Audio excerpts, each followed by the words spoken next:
We just stepped on their face with a hobnail boot and broke their nose. The way to the end zone, and Georgia is going to conquer the Crimson Tide. So how about them fucking dogs? That's what I told them.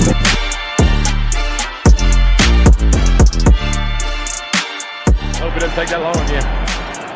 Go Dogs. Go Dogs. Welcome to the 100 Sanford podcast. The three amigos are back in the building, man. Look at this. We got all three of us here today. Yes, looking sir. like a nice little Oreo sandwich. You know what I'm saying? Yeah. And Graham, it look like you've been man. lifting. You look like you lifting, Graham so it's like double stuff right now. It look like you working out. Man, just look, that's just good, clean living right there, boys. Yeah, we got Graham. Been, how did you say hello to Mickey for us? I did, yeah. I went and saw the giant rat down in Orlando. Spent a few days in his company. It was good, man. It's amazing what Disney World does to small children. It just like the excitement is almost too much for them to bear. At one point, we were up in the animal kingdom. My niece saw this goat that she wanted to go pet. She just jumped out of a moving stroller, busted her chin, kept going. It's incredible. But man, it was fun. It was fun. We had a lot of fun. I hadn't been down there in I don't know, forever. So it was an experience for sure, but it's exhausting. That place will tear your calves up, man. It's so much walking. Oh yeah, it is. It's a whole bunch. You didn't get the VIP experience. You didn't get like the J-Lo, the Diddy, that kind of experience where they just kind of like drive you around in the cart. Nah, man. I wish. I did see like some, people like this one lady I met. I was at Starbucks. I was trying to get some caffeine to make it to the end of the day, and they made the wrong drink and they gave it to me, and I was like, I don't like caramel. I'm sorry. And they were like, oh, we'll just give that to somebody. And this lady, she was like, I know somebody that wants it. And I was like, cool. So I handed it to her and I watched her. She ran out the door and she handed it to her son, I think. And then she came back in and she got her drink. And I walked back out with my wife, and she was sitting in a hover round in the middle of the little road there in Hollywood Studios and just waved. And I was like, why is she in a hover round? I just watched her run. And then I realized that's the hack. You got to get one. You got to rent a wheelchair, and you got to just roll through there and honk at everybody, and then you can save your calf muscles. Yeah. Well, man, look, doing all that, you're going to be ready for pro day. You're ready for a whole bunch of stuff, little running around. Heck, they might even give you your own little workout, Graham. You know what I mean? For the NFL. I think I got some good twitch right now. I'm not going to lie. I'm looking nice and twitchy at the top of my routes. Hey, man, before we get started today, man. Fast? What's that? Are you sneaky fast? I'm sneaky fast. Yeah. I'm a big culture guy. Yeah. Are you a coach's son? First in, last out? Yeah, that's exactly right. First in, last out. Every white receiver cliche. Yeah, exactly. He stays in the film room. All that good stuff. You're going to the Patriots. That's right. That's so messed up. Patriot way. That's so messed up. Hey, before we go anywhere, man, before we talk about anything else, before we do anything else, make sure you subscribe. Hit that button that down there, somewhere down there. Follow and be ready to get the shows when they come out. Then head on over to the Players Lounge. Follow Dawgs Central on there. Get all the intel from the top network in the business. And lastly, make sure you follow the podcast and each of us on the X, IG, and TikTok while you can. I guess they're trying to shut it down. So follow us wherever you can, and we're going to give you all the information you need. Right now, it feels a little bit slow, but it's not. A lot of stuff always going on in Georgia land. Foss, you were at Pro Day today. Yeah. How did that go, brother? You were there last year, and I got to ask you this because it's been a little bit different. Having won back-to-back national championships, and you were there last year. But this year, I guess the vibe is probably a little bit different since we weren't in the championship game. So how was your trip up there to Athens? Trip was good. It's always good to come back up here to Athens, uh, especially not during a game day. It's a little slower, can move around a little better. Parking is a little better. Get to see old friends and old buddies that's within the program. Uh, my Everything's been great. Brought my daughter up here with me, my senior. See what this college town is about. And my only disappointment is I thought I was going to see Brock Bowers blaze on him, but at the same time, I don't know where he's going to do his workout at. I think he's probably going to still be up at Georgia. It's quite a slow surface. You know what I mean? So I wish I could see Brock like on like a, because I think he would do something like insane 40 wide, and I want to see it. Okay, what's your thought on insane? What's your insane number? Because I'm trying to figure it out myself. I think he's a 4.4 guy. Yeah, I mean he's 240. Like 4.4 would be insane at 240, right? Yeah. I think he's a 4.4 guy. I think. Yeah, I think he's a 4.4 guy. But this surface is really spongy and soft in the facility, and I think it showed in some of the guys' times. They look great. They look great in the drills, though. But like timing wise, it's not optimal. I think optimal surface now is kind of the inverse of back in the day when I was coming out. Nobody really wanted to run in Indy. They waited to go and run, and we ran on the track. It doesn't get much better than the track. And Indy was seen as slow, back in the day. So now it's the opposite. I think guys probably should run at Indy if they can, if they're physically able, and instead of some of these indoor facilities, because it's all that that sponge that with the rubber and all that stuff. Tire pellets and all that. Yeah, it's not like the softer the surface, the slower you're gonna be. That's just a given. That's a fact. So yeah, I was looking forward to that. But everybody showed up. Mim still looked like a created character from the Avengers. Yeah. He didn't really do anything today, but everybody that did something looked good. Rosemary looked good running routes, and Ladd. I'm pretty sure Ladd impressed some people. He looked crisp and smooth. He gets in and out of his breaks really well. I think he might surprise some people where he lands in the draft. We had both of the backs look good in their workouts, caught the ball pretty well for the most part. Nobody was blazing. They're just good, consistent backs that know how to get yards. I think whoever picks those guys up are gonna get, good, solid players. He got Van Pran worked out. He looked good. Who else did I see out there? Who else was out there? Do you remember Jalen Johnson? Yeah, he came back. He came back to work out. Okay. At Georgia. He looked decent. He didn't look like a fish out of water. Where did he end up transferring to? What were you gonna say, Graham? I was trying to remember. I'm trying to remember exactly where it was. Man, it was a mid-major as far as I knew. I don't know.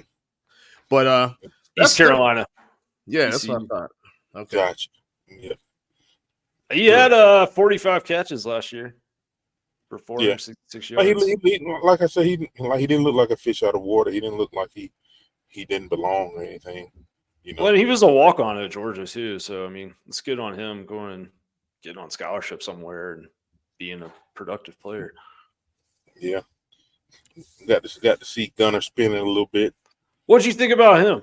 What do you think about that? Hunter, I wasn't paying a lot of attention to the ball. I was looking more so down the field, but like he did everything they asked him to do. You know, he made the throws, and you know, you can tell he wanted to do his best. You know, sometimes you can see if he was disappointed in any of the throws or whatever, but like he wasn't sending anything short or selling anything. You know what I mean? He did good. What's the regulations on that? Because was he able to throw to these guys today? I don't think you can throw if you're a prospect. Maybe. I mean, Okay. he could have, but I would think at this point, like since he's a year out, and I mean, there's a chance he'll be the number one quarterback taken next year. You know, like Yeah. I think if you're gonna work out for NFL teams, like you want to have gone through the process of getting ready to work out for NFL teams, right? Like I think that's probably the logic if I had to guess. Yeah, Man, I'd have been out there spinning that thing. Just spin that thing. That's all you gotta do. He walking around with Lambos. He's swagged out. Just spin that thing, baby. You know what I mean? Yeah. No, I mean, what's he funny can. is that, he took a picture with my baby. Oh, there you go. Yeah, there you go. There you go. Yeah. No, what was funny is that There you Fox go. was talking about, he was there and he saw Ladd, and he didn't use any cliches. No cliches of the white wide receiver. He didn't use any of that. So Ladd must be that dude because everybody is talking about how much he's that dude. And what's funny, Fox, is that you brought up, you said you wanted to see how fast Bowers ran. I felt the same exact way with Ladd because Ladd just outruns people, right? Like, and you're sitting there saying to yourself, is the SEC slow, or these DBs that he's going against not top caliber? No, he just got some wheels on him. So if he's got those wheels, we know Bowers got those wheels because he's outrunning a lot of jokers. Yeah, Ladd is legit, man. He you can't, seriously speaking, you can't really you can't put him in the same category as your typical, people always they bring up New England. Right. They typically have your typical scrappy white slot receiver, and he's not that. He's an outside receiver. He can play in the slot, but he's fast. He's crisp with his routes, and you're not gonna get him. You're not gonna sign him late. You're not gonna be able to draft him in the third. Likely. You're not he's not those guys. He's a legit. He's gonna get burned soon as next year starts. He's gonna be somebody's number two at least. At least at somebody's number two or starting slot receiver. No doubt about it. He's probably gonna be, unless they already have one, he's probably gonna return punts for somebody. I find it hard pressed for him to get out of the top 45. Yeah. Man. I need him to get the 51. Get the 51 to the Steelers. That'll work. He'd look cold in a Steelers jersey. He'd look good. I know. I think we make a Graham. We make white guys look great in Steeler jerseys. I ain't lying, man. Look at When's the last white receiver for the Pittsburgh Steelers? Probably Ouija Thompson. Probably Ouija Thompson. That's not a real name. Ouija Thompson.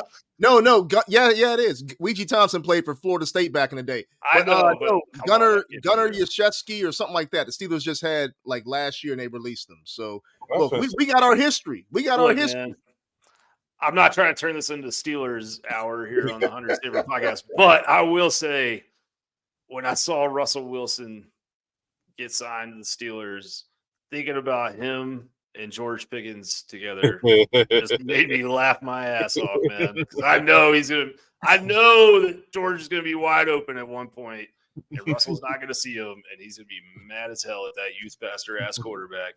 And look, man, it's gonna be tough. We turning this thing around, Graham. We turning this thing around.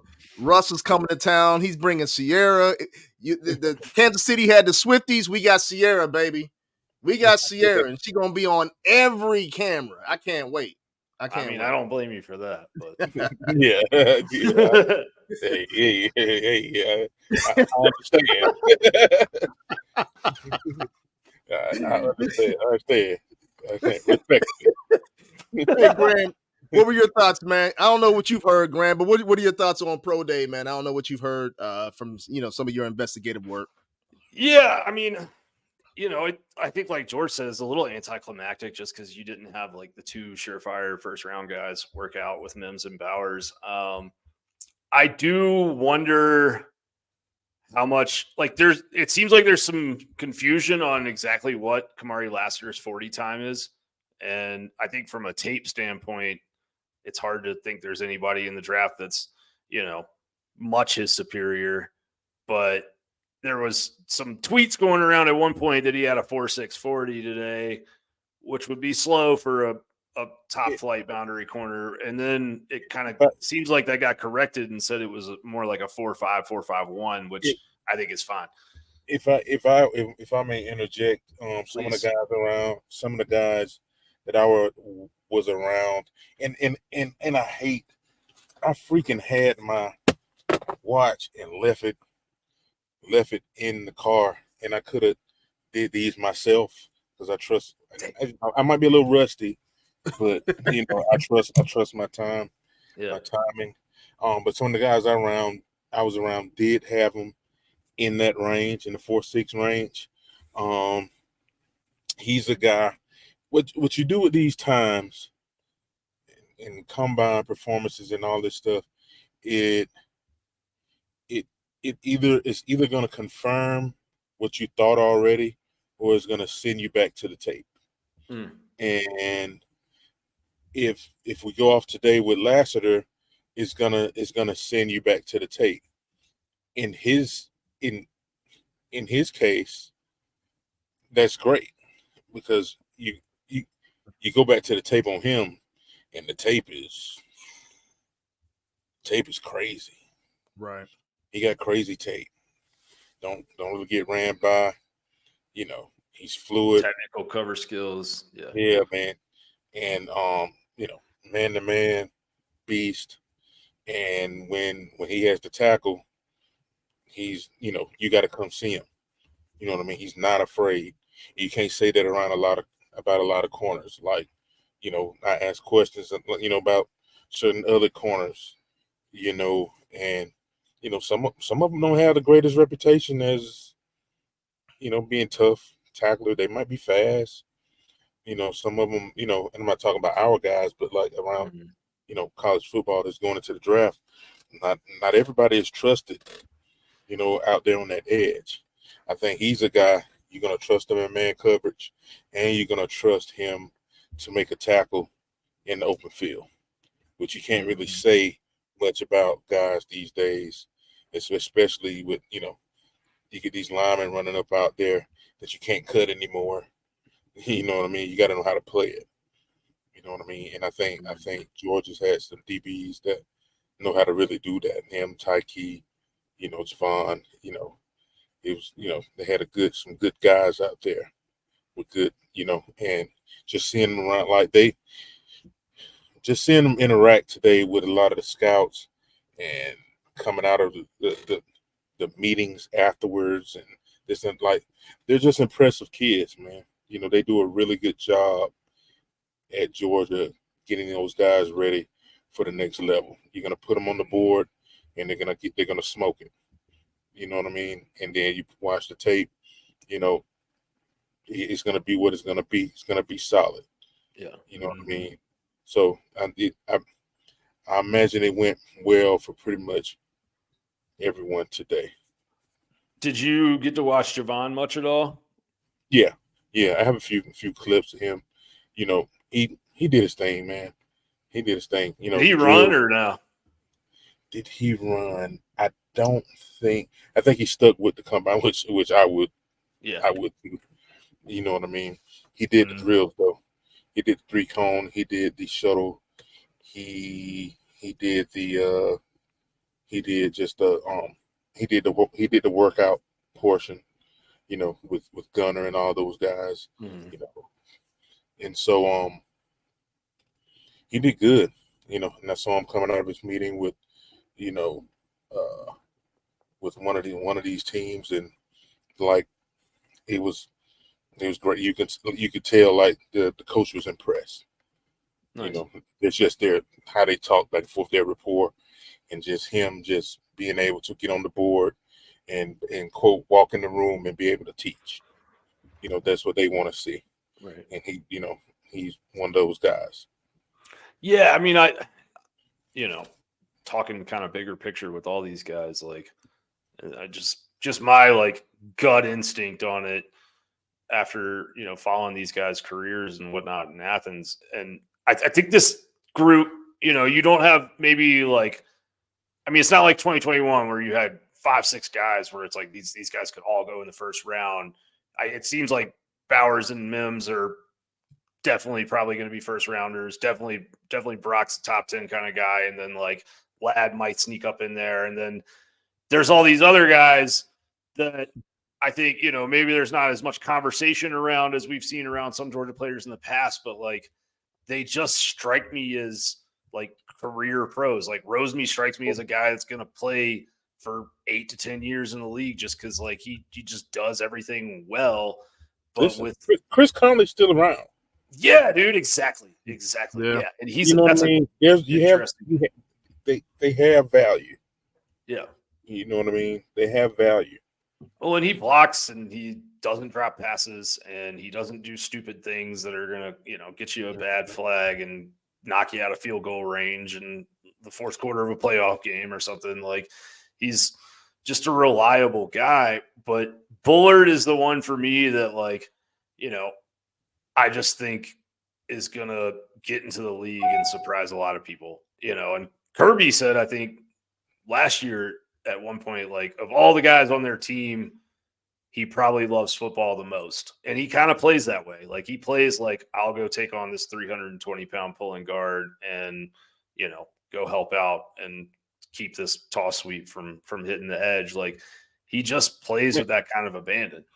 Man, listen, like what people don't realize is, a few years ago, you can tell it means something to him. A few years ago, he got in some trouble. Mm-hmm. And when he came back, I think his first game back might have been the Auburn game, and I was at that game after his suspension, and he was lights out, and he's been lights out ever since. Yeah. Like literally ever Yeah. since. Like, that was the first Natty championship year. That was the first year, when that happened with him. And it's like, he has that in him. Like he wants it really bad. And so he's gonna make some team really happy. Yeah, he's so physical too. I mean, Yep. I think it'll translate for him. I think he's going to be a steal. I don't know where he's mocked right now, if he's a more of a third guy or a sixth guy, but like, I think he's going to, I'm interested to follow his career because, he was the least recruited player in his class. I mean, he was the number 47 player in the state of Georgia or something like that. Where these kids impress is when you get to see them up close and get in the meeting rooms with them and find out how they're built. And Kirby recruits a certain guy, Mm-hmm. And these guys happen to be guys that teams love, and so what was interesting, Graham, is you brought up, you said certain guys' names that were not the marquee name guys. But if you look at it, though, all of these dudes are multiple national championship winners. All of these guys are leaders at their position. You start talking about like Van Pran. You start talking about Rosemy Jack Saint. I mean, these are guys that literally, they could have went to the NFL last year. They all came back. Every single one of those guys came back. I think when you start talking about the next level, all of those guys can be 8 to 10 year pros. Without, I would put money on it that all those guys are going to be 8 to 10 year pros, just based off of who they are, their character. being the team guy. They're not the guy that's going to be, somebody that drops the ball. They're not going to be somebody that's, looking out just strictly for themselves, but family guys. They're going to be great teammates. I mean, like George just said, what Kirby recruits, and you they're leaders, man. You make a great point about most of these guys have been leaders at their position, with the exception of maybe Mims. Most of these guys have been leaders in their room, and they show it. You know what I mean? They show it on the field, and I'm sure they show it, in these meetings with these coaches and scouts. For sure. I agree. I'll let add a side note. I come from the scouting world, so I still know a lot of guys that you might see at these pro days and stuff. And you asked a lot of questions about Mims. Like he's a hot. That's what I was going to bring up. He's a hot prospect. I didn't know if we were going to talk about this or not. Yeah, that's exactly what I was just getting ready to go there, Foss, because only 8 starts. Everybody keeps wondering about that. And people want to know that. And, right. And I mean, like, people know that that's my wheelhouse, O-line, and they have questions. But if they ask you about anybody that they feel like is close to the program, they want to ask you about Mims, because like you're not gonna see another Mims come around for another 5 years. Like he's one of those. Yeah. I mean, he carries 340 while looking like he's got 2% body fat. It's crazy. Man, it is ridiculous.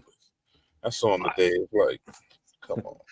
I mean, I think like if we're going to speak candidly about this, which I feel like we are, I think the question for him, besides there's not that much tape, it's not like he got 3 years of tape to go back on, but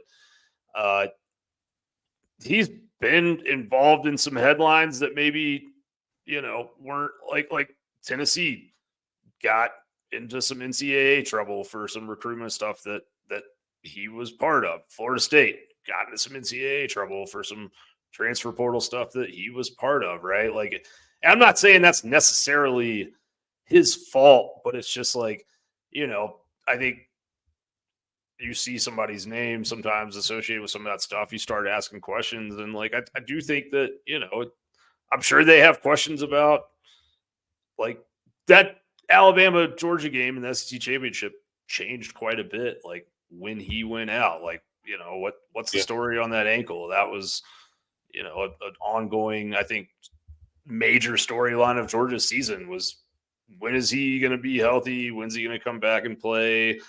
And, that in many ways, even with the hobbled Bowers and the hobbled McConkey, I think if he was able to finish that game, the outcome might have been different. Just like we didn't have I didn't realize, just talking to one of the coaches today, I didn't realize how many people got hurt and when they got hurt. A lot of injuries yes, a lot of that happened around Tennessee, and you just kind of wonder what if, and you know what I mean when it comes to that. Did we even need the whole team versus Tennessee? I know.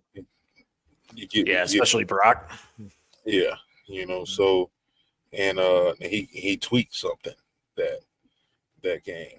You know what I mean? So, yeah, but as far as Mims, only questions I asked that I got was how did I feel about the only having the 8 games? I have experience in that as a former number 1 with minimal starts. I did not have a lot of starts at Georgia. And it's just how it went. You know what I mean? It's just how it went for me. I played with a number of, draft picks at the position. When I got there as a freshman, there was a first rounder and a second rounder starting, not that I was ready to play at all anyway. Sure. Then you had, myself and Stinchcomb, another first, second rounder. You had Jonas Jennings win the third round. So we had a lot of, guys, that,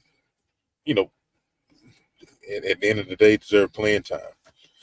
So it didn't happen that way for me.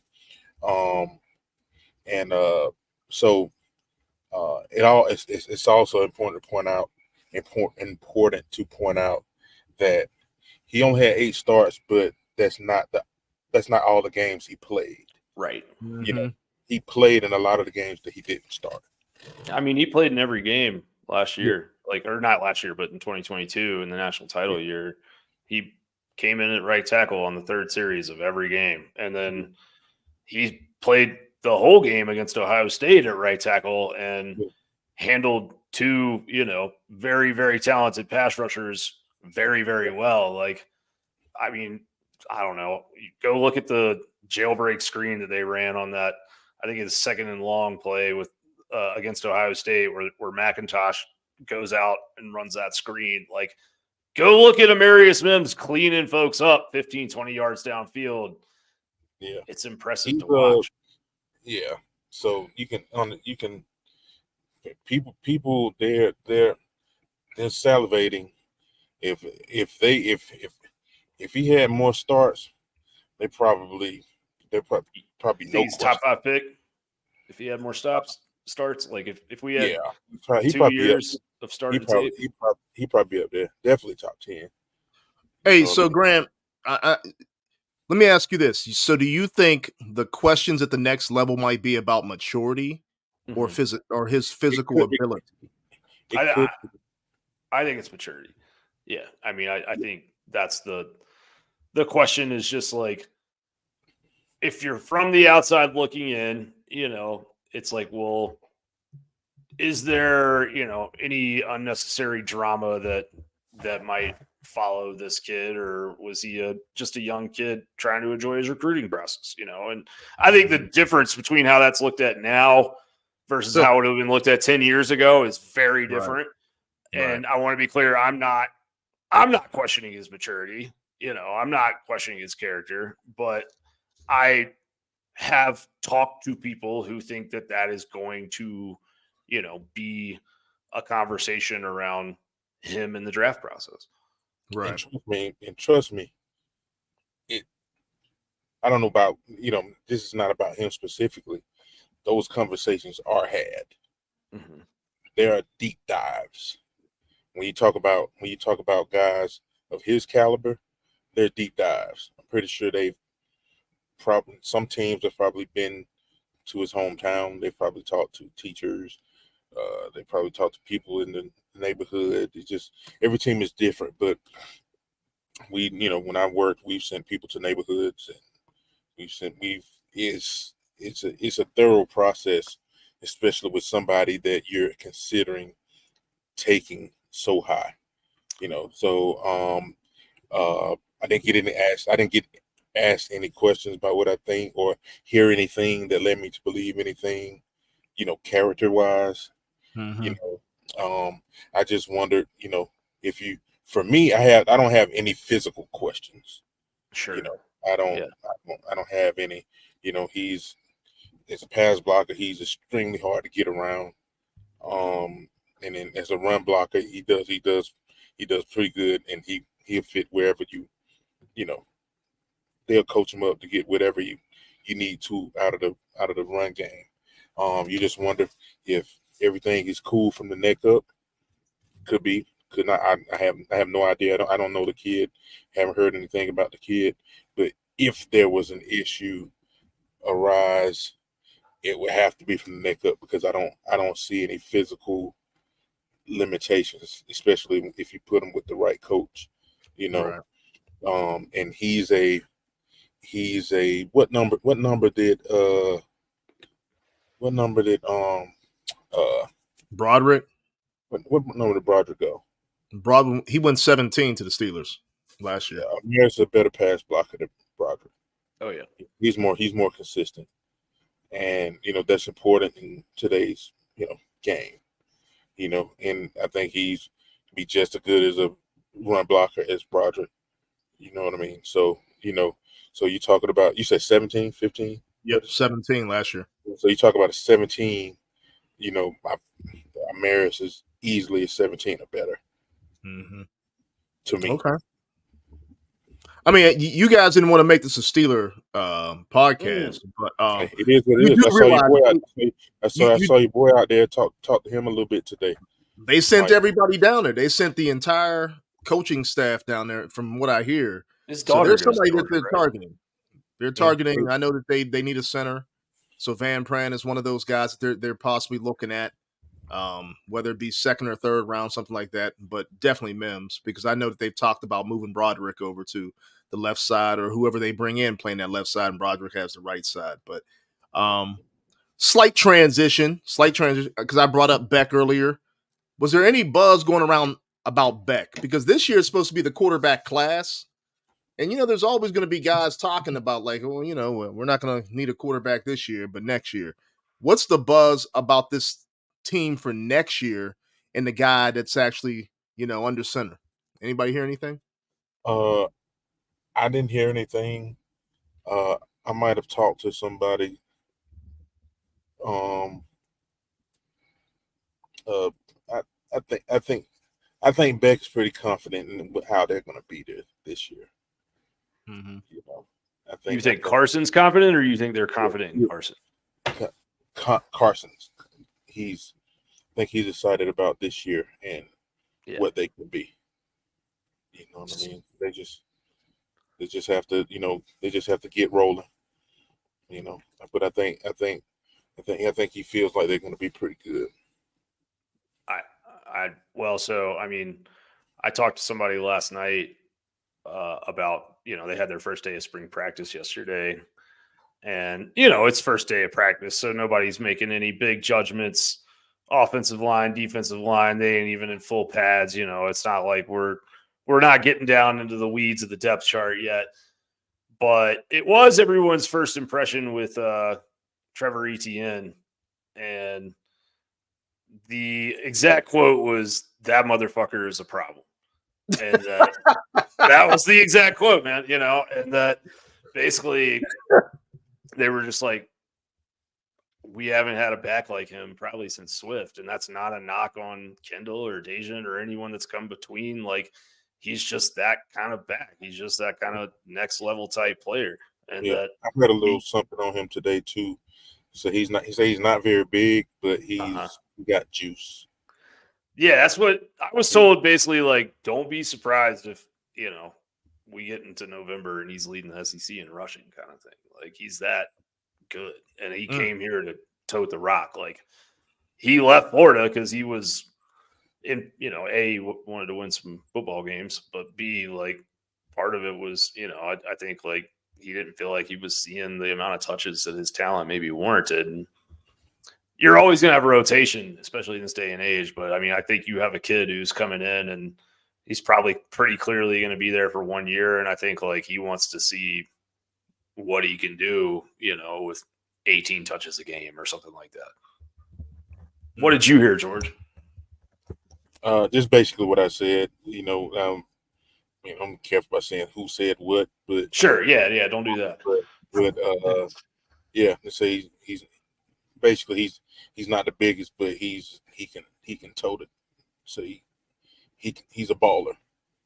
Yeah. Well, and I think, if you look back on Georgia last year, I think one of the elements that they really missed on offense, and look, that offense was very, very good, but like when you got into like a game versus an Alabama, against an elite defense with elite coverage corners in the secondary, you missed having that running back pass catching threat, and like Dejan and Kendall, I think they improved in that area throughout their careers and throughout the season, but they just weren't natural receiving kind of running backs. And he, he had multiple times last year where he took screens 40 yards to the house. Like, he's really, really good in that department and looks comfortable.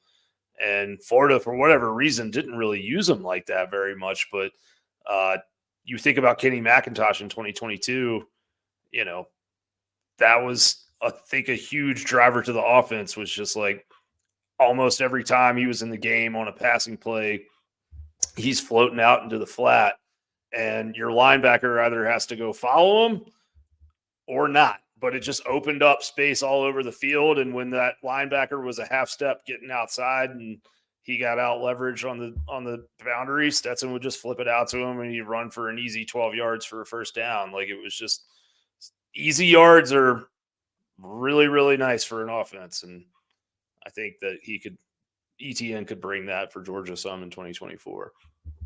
They asked Kirby how the first day of practice was. And basically said, look, it's the first day of practice. I mean, I don't know what you want me to say. Yeah. But this team is going to be problems for the nation. I don't care who they play offensively, because no more will the focus have to be based upon one guy, which was Brock Bowers the last couple years. I mean, that was the focal point of the offense. You couldn't stop him because he's a unicorn. I mean, obviously you couldn't stop him, but that was the focal point of the offense. Now, when you look at the talent that they have, even like you just mentioned in the backfield, for the first time in a long time, you got a home run hitter in the backfield, right? You got some thumpers in the backfield. You got big, rangy receivers on the outside. You got slot guys that can fly. I mean, athletic tight ends, athletic offensive line, quite honestly. I think they're even more athletic this year than they were last year. It's going to be problematic, man. This offense is really going to move and do things that I don't think we've seen in a long, long time, man. I mean, some crazy numbers. And like you mentioned, ETN probably or maybe leading the SEC in rushing. I mean, can you imagine him leading the SEC in rushing and Beck leading the SEC in passing? I mean, that's explosive. That's explosive plays every game. And if the defense can just hold water, which I believe they'll do as well, I think they'll be special on that side of the ball. They're going to be something crazy to deal with, man. But I'm glad to hear that about ETN, though. I didn't know that they called him that. Yeah. Yeah, that was the exact quote. So, I mean, and I'll like George, I never want to reveal who says things or whatever, but like, I'll just say it's, it was not somebody that is prone to exaggeration or overexcitement. It's somebody that, normally when I talk to them, they're pretty kind of like, they like to downplay things. So when I heard that, I was pretty surprised by the reaction. We've always been with having that type of athlete at our disposal. Like Kenny Mack's been my favorite out of the backs for a long time, probably since he got there. And he just brought another dimension. You know what I mean? When he ran the ball, he always went forward, and he was a problem in the pass game. When we have that option, things open up. Yeah. You know what I mean? We have that option, things open up. So I'm glad we got him, and we still got the thumpers. I agree. Just imagine what a guy like Frazier can come in and do. When you start looking at how they used Kenny Mack and they used, the bigger backs, and then you had Cook as that little small back that was out there doing his thing. I mean, there's a lot of things this offense can do. And when you got those guys that can catch the rock out of the backfield, especially on a college level, it makes it, much more difficult to actually handle on a game-to-game basis. And there's nobody you can target. That's my key. You can't target anybody on this offense, which brings me to this, George, because I mean, we're one game into spring practice, but coming out of spring practice and heading into the summer, heading into that first game of the year, what do you want to see them answer in spring practice that has them ready to jump into the 24-25 season? Spring practice. I want to see, honestly, like we talked about earlier, we lost a number of leaders. I want to see how they replace those guys. I want to see how they replace 22. I want to see how they replace 23. I'm glad we got 24 back there. He'll be a seasoned vet and also the best safety in the country.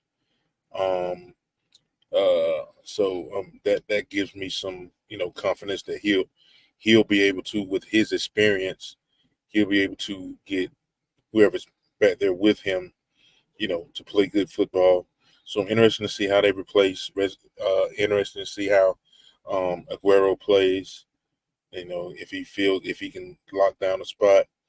I'm interested in seeing who replaces, Mims, whether it's Freeling, Trust still there. You got Ernest Green, looking ready for that. And I'm also really excited to see how we do on the edge, because we've recruited some dogs on the edge recently that we've kind of like just still kept them on the leash, and it's time to let them go. You know what I mean? Whether it's in Pimba, Wilson. I saw some nice work with Wilson the other day. Just that bend he has, on the edge. So we see if we bring back, the days of when we had some juice on that edge, man.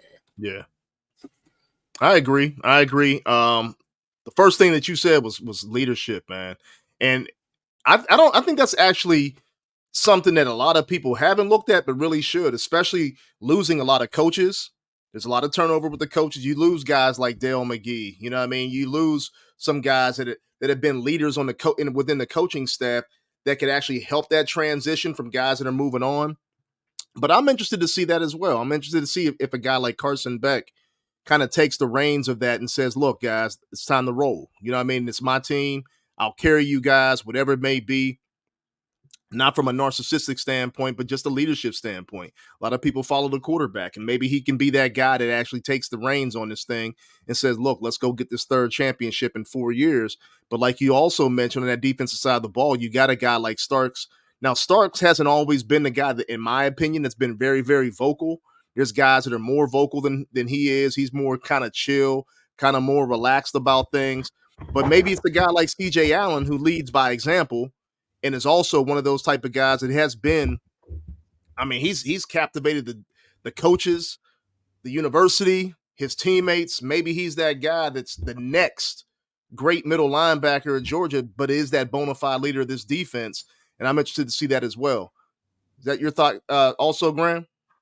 You're talking about leaders for next year? That's funny because I was talking about that on another show today, and that was well, we were talking about, what do you want to see coming out of spring practice, and that's something that George brought up with leadership. Not, I just piggybacked on that. No, I think that's 100% correct. I mean, to me, the biggest thing out of spring practice is like Georgia needs to get back to how they do business on the defensive front. I think that was the weakness of that, And look, when you say weakness in regards to a team that went 12-0 in the regular season, all things are relative, right? Like I'm not, saying it was a disaster by any means, but it did feel like that defensive front just, you didn't see the amount of havoc that you were used to.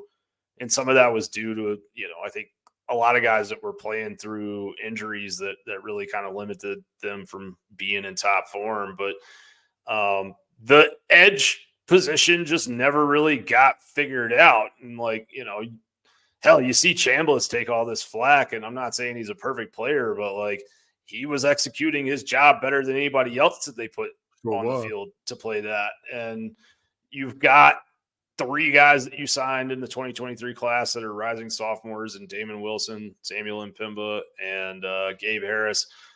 All those guys were kind of, they were either 5 stars or ranked at 5 stars at one point by one of the services. They are, they are 6'4" plus, and they've got giant long arms to keep offensive linemen's hands off of them, and they are explosive, and they are gaining weight in the offseason and all of that. They're twitchy and they're fast. So it's like some of those guys got to start to emerge. They got their feet wet last year in some good ways. And then one guy that I heard kind of a big shout out on in terms of just how he's kind of performed in the offseason programs and all of that was Jordan Hall, the defensive tackle who, former 5-star kind of kid. Like 5-star DTs don't grow on trees. And I think his body and just where he is kind of mentally, like it seems like he's pushing to be that kind of dude. And Georgia kind of missed that in the middle last year, like you didn't have that really disruptive presence at defensive tackle. Yeah, you want those type of guys, and in Hall he flashed some, and when he got a chance, he flashed some. So you want those guys to turn it on and go ahead and take over. It's hard to get out there consistently on this defense. It's hard. It's talent. Talent is cool. Talent just gets you in the building at Georgia. That's because everybody's talented. Talent just gets you in the building, whereas talent at a lot of places, and most other places, will get you on the field consistently. You don't have to be doing everything right. You don't have to be like you're just too talented to keep on the sidelines. Well, at Georgia, talent just gets you there. Then you have to learn what to do, when to do it, doing it right consistently for them to be able to trust you. It's a lot. Trust is huge for that defense. And when the head guy is the architect for that defense, you got to be on your stuff, or you're not going to play. It's really that simple. You got to play fast and physical, and it's got to be both. Because if you're just talented and you can't play fast because you don't know where to go and when to go, you're not going to play. So they got plenty enough talent. They just got to get everybody playing as fast as they can, for that defense to work. Facts. Well, fellas, I know we talked about pro day. We talked about the combine last week. We talked about spring camp. A lot of things coming up in 30 days. I guess we got G Day, April 13th. Obviously, everybody gets a chance to see a little preview of the 24-25 season. But before we get up out of here, I just got a question for you. It's a little bit different. We had somebody actually, go up to Congress, Capitol Hill. Oh, we're gonna talk about this. Yeah, man, we got to talk about it because he's there. He was there. Big Stick Nick was there on the yard, and he's talking about with your boy Ted Cruz. Ted Cruz. Now, we don't get political. We don't really get political on the show. We don't. But obviously, Nick had some things to say. Nick is talking about the state of college football. My question for you guys, and obviously he said all things that I believed in for years, 50 years of coaching no longer exists in college athletics. It was always about developing players. It was always about helping people be more successful in life. So my question for that and for you guys would be, is Nick going to be the guy that carries the torch of college football into this new era of being able to stabilize it? Because obviously they went to one of the biggest names in college football to ask, what's the problem? Is Nick the guy that can fix it? I don't know. I don't think he's a bad guy to ask on these issues. I think here's the deal. I think Nick is right.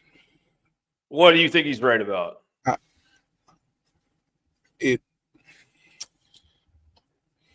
He's right about what the game is now. It's all about the money. Yeah. Okay. But he's right about what the game is now, but who gives a flip? Like, yes. It is what it is. Yes. It is what it is. Like, you're either gonna whine or you're gonna adjust. And and when you can, if they ask you your opinion, if you're in the game still, if y'all got some ways you want to tweak it. But otherwise, stop the whining. Go recruit your players. Recruit the players you still got on your team too, because you got to do that now too. It's part of the job. They pay very nicely for you to do a job. It's not a set it and forget it job anymore. It's not You don't put all the good ingredients in the crock pot and just set it and leave it no more. You gotta stir it. You gotta Yes. stir it. Like, you gotta stir the pot. I understand you didn't have to stir the pot before. I understand that. But now you gotta stir the pot. So get in the kitchen and stir the pot. And then, who knows? Some years down the line, a couple years down the line, it may change a little bit where you get a little bit easier to stir the pot, But as for right now, hey, it is what it is. Like the old way benefited the people that's complaining the most a whole bunch. George, I thought this was the biggest crock of shit that I've seen in a little bit. All right. And I'll tell you why. Okay. Because first of all, he goes and he shares the quote about Miss Terry, his wife, saying, she said, all they care about is how much you're going to pay them. They don't care about how much you're going to develop them, which is what we've always done. So why are we doing this? All right. Well, first of all, I wonder where she said that at. She said I bet it was a very nice kitchen. Graham, table. I want you to realize it's Women's Month, so be careful. Be careful. I ain't got no problem with Miss Terry. Miss Terry's a hustler. And so here's my thing, though. All right. Like, let's talk about it. All right. Because this idea of like, oh, no, they're motivated by money now. Why did Nick Saban leave the Dolphins? Okay. I think there was some money involved in that. Do you guys remember in 2013 when the Texas job came open and Nick had made some bad real estate investments that got, caught up in the 2008 crash, and he needed money. And so that Texas job started looking pretty attractive. What happened? He got a 40% raise at Alabama, and the boosters came in and paid off $3.1 million of his mortgage on his behalf so that, he could get out from under the financial issues he was in. Money has always motivated things, and it's always motivated recruiting too. It just was a shadow economy. And anytime you suppress wages, a black market emerges. And Nick was one of the coaches who thrived the most under that black market. Okay. And the thing that was really, really bullshit about yesterday was that he talked about, this is a concern from a parity standpoint. Bro, I just watched you for the last 17 years hoard 5-star recruits under this old system. In the 2024 class, there were more schools that signed a 5-star recruit than ever before. And that's a result of NIL. That's because these kids can go different places and find a different type of value. Now, if you're a winner, you're going to look at this NIL process as a natural filter. And you're going to sit there and you're going to say, look, if this kid's solely motivated by money and not player development, maybe that's too far swung in the direction that we don't want to go, and we need to prioritize culture. But it feels all too convenient for me to see Saban get up there and do this hand-wringing about like how this has ruined football and the culture and all of that, when like the Alabama culture was on this slow decline before NIL came in anyways. Like, he went and brought in Jermaine Burton. He brought in some guys from the high school ranks that were known character issues, talented players, but known character issues. And they all washed out of his program in a couple of years. But like, these are problems that were also brought on by him kind of trying to take some shortcuts. And I think it's a little unfair to pretend like, this boogeyman came in and the players all of a sudden are driven by money. Everybody is motivated by money, especially when you're talking about what they do, like for their craft and what they're hoping to do professionally. And there can be a happy medium where players are getting paid and they're also still caring about development. And you also have an elite program culture. And we've seen Georgia do that pretty damn well.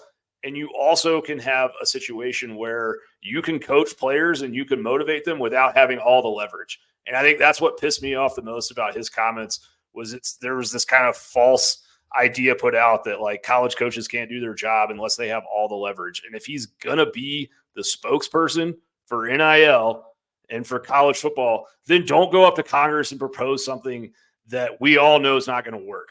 Like, he went up and was like, well, we want a model where we share the revenue with the athletes, but we don't, make them employees and the schools keep all the controls. The Supreme Court's already jumped all over that. The NCAA lost 9-0 in the Supreme Court. If we're not talking about a model that includes employment for these players, then it's not a solution. So if he's going to be that guy that's the voice of the sport, then he better have something to say that is actually actionable that we can put some energy behind and get it going, because that was a missed opportunity yesterday. Rant over. Now, you got to finish it with the Ric Flair. Woo!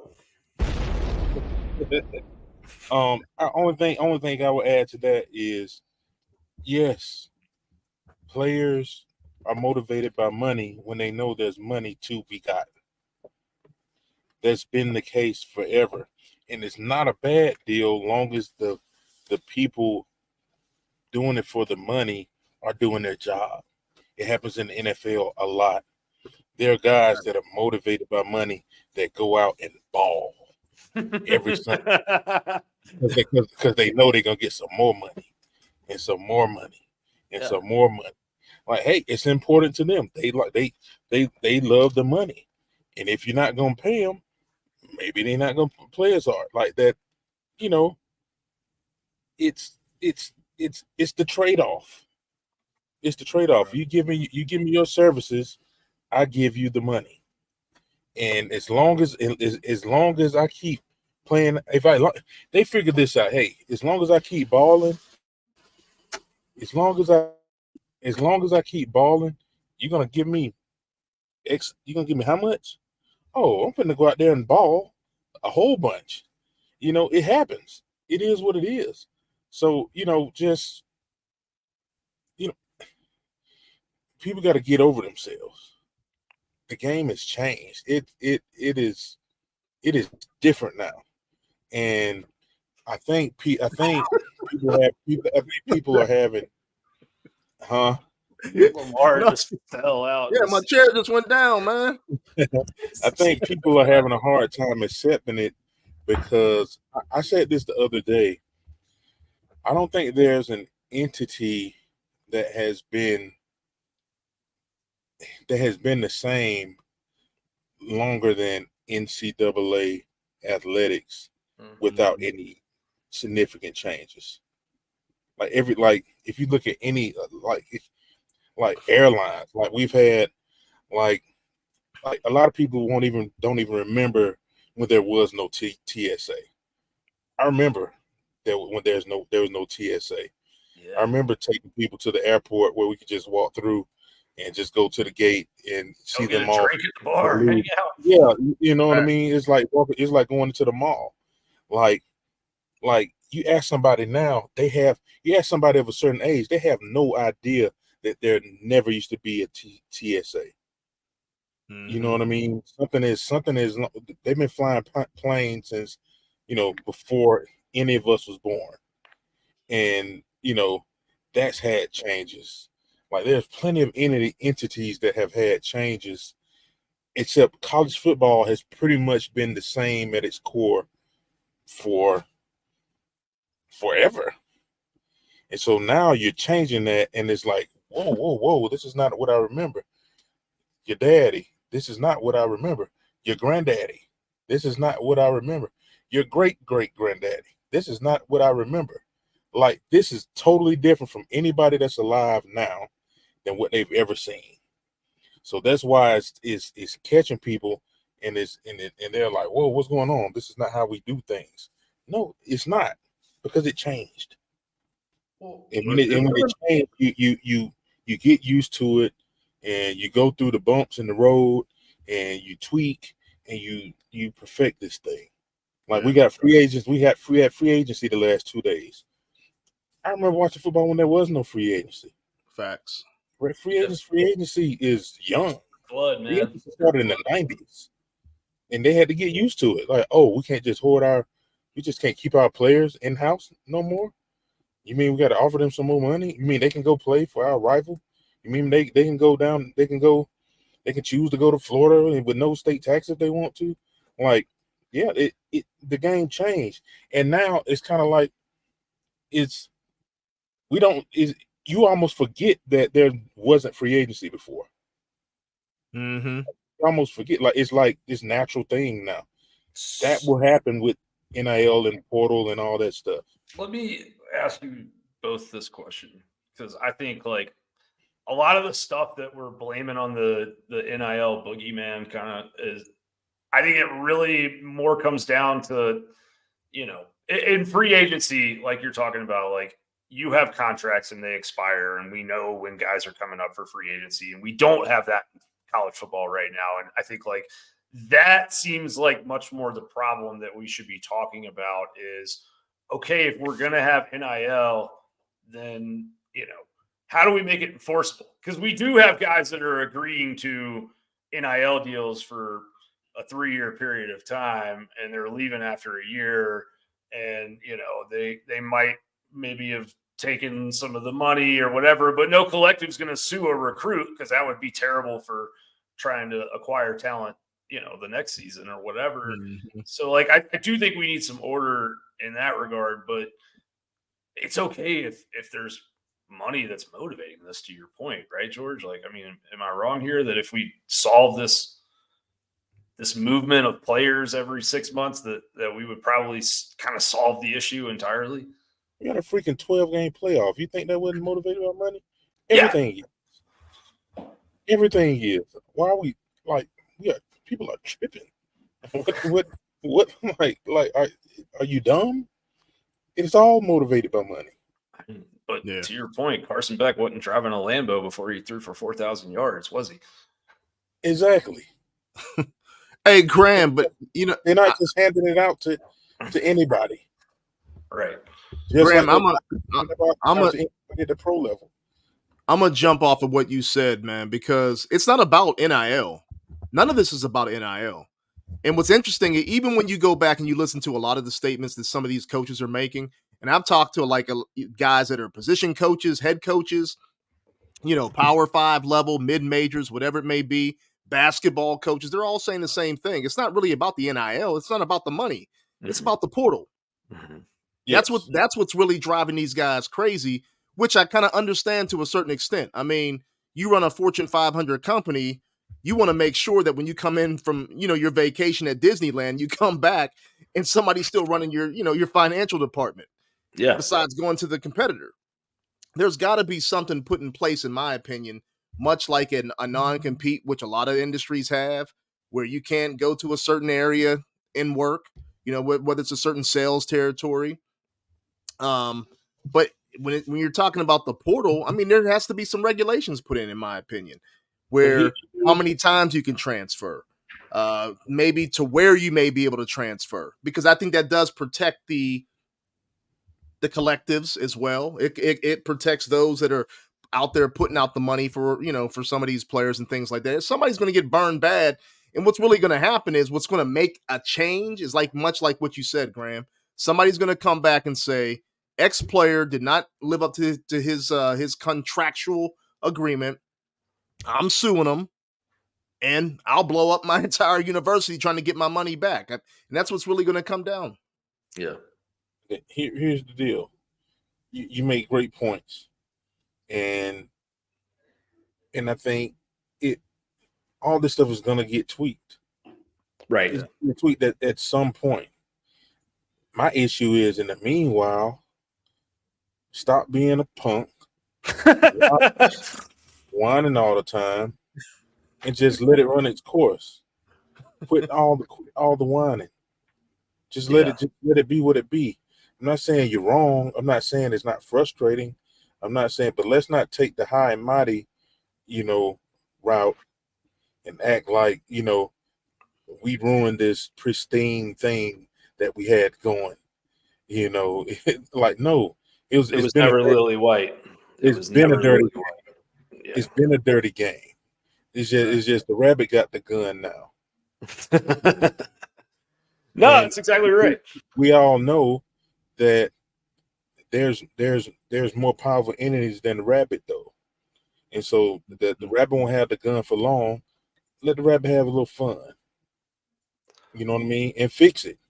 It's people that's in charge or will be tasked with fixing it that are going to be paid a lot of money that they're motivated by to fix Yeah. it. Facts. So go fix it. Well, You know, that's your pay grade says fix this problem for us. Go fix it. Stop mean, the one. I also think that, it's quite simple. If you made these kids employees and gave them the protections of employees, which nobody wants to do because that costs money and it involves liability and all sorts of stuff that everyone's trying to skirt. But if you do that, then they are subject to, contracts like a number, like any other employee in any other industry. And so you do have certainty over how long they'll be where they say they'll be. And then you also have the ability to bring all of this NIL collective stuff in-house, and all of that money and revenue that's being made by television, that can go back to the kids too. Because it's pretty insane to think about the fact that these collectives are going out to Joe Fan, and saying, hey, you love, your school. Why don't you pony up? We need to get to an $18 million point here so we can get all the guys we want on our roster this year. And what do you get in return, Mr. Fan? Like, you don't get tickets to the games. You don't get, you don't get this or that. Like, it's a tough business. I have like sympathy for the collective people because they're basically being asked to go out and sell. They're got to raise $15 million, $10 million a year with no product. That's never happened in history, right? So it feels like a tough thing to do. And I wish them the best. You're muted. I said we lost Lamar. We lost our guy. Well, at that point, do you have any other thoughts, George? We lost our fearless leader. I don't know what to do. I need an adult. I need an adult. Yeah. What do we do? Lamar left the kids in here. We're about to run amok. I mean, if you were a college athlete, would you have any issue with being an employee? Nah. If I wasn't a college athlete, I'd be trying to be an employee somewhere. Yeah, right right. after graduation. So why not play a game for it? You know what I mean? For a lot more money than I would make at 18 doing anything else. You know what I mean? So no, I wouldn't mind being an employee because I would literally, that would be the next step. Unless I was blessed to be able to go to college and not have to work. You know what I mean? Next step would be being an employee after high school. So no, I would embrace it. I think you got to bring it in house because it's impossible to convince people that these kids don't deserve to get paid when they see this 12-team playoff and they see these television contracts. But it's also, we are in a spot right now with how NIL works where that money is not the money that's going back to these NIL deals for these kids. And so this revenue stream needs to trickle down in a more direct way, really. And I think that's where this is all probably heading. Is everyone going to be able to afford it? No, probably not. But how many teams compete for national championships actually, and as it is? And there's no rule saying that FBS and FCS teams can't play against each other. I don't know why, if Georgia's in one of the 40 teams in the country that, really pays their kids to play football, why they can't go and play, Georgia Southern if they want to. I don't think that there will be anything stopping that. And the talent gap probably won't be any different than it is right now between the two. So that's my 2 cents. Facts. And the last thing I'll say, though, is that would also help the G5 teams a lot. If you knew a kid coming in your G5 level, maybe you can't pay him the NIL that, an SEC school could, but if you can promise him a little something and get him to sign a 3-year contract, then at least you can build around that kid for a while. And then he hits an age where he either wants to go to the NFL after 3 years, or maybe he wants to transfer up and max his value out for the last year or two he's got. But that would provide some stability. And I think that would help these lower level programs a lot more than some of this idea of, if we abolish this or that, then, we're going to save the G5. It's not the problem. Facts. All right. Well, fellas, that's it for today. I mean, we talked about the pro days. We talked about the combines. We even talked about Big Stick Nick still getting some shine out there with Ted Cruz. We talked about that. But we got a couple shows before the spring game, before G-Day. So we got some stuff coming for you guys. Make sure you continue to tap in, whether it be Twitter or X, IG, TikTok. Make sure you go to the Players Lounge and get that good intel. Stuff is always coming out. But with that being said, as always, we'll see you at 100 Sanford. Go Dawgs.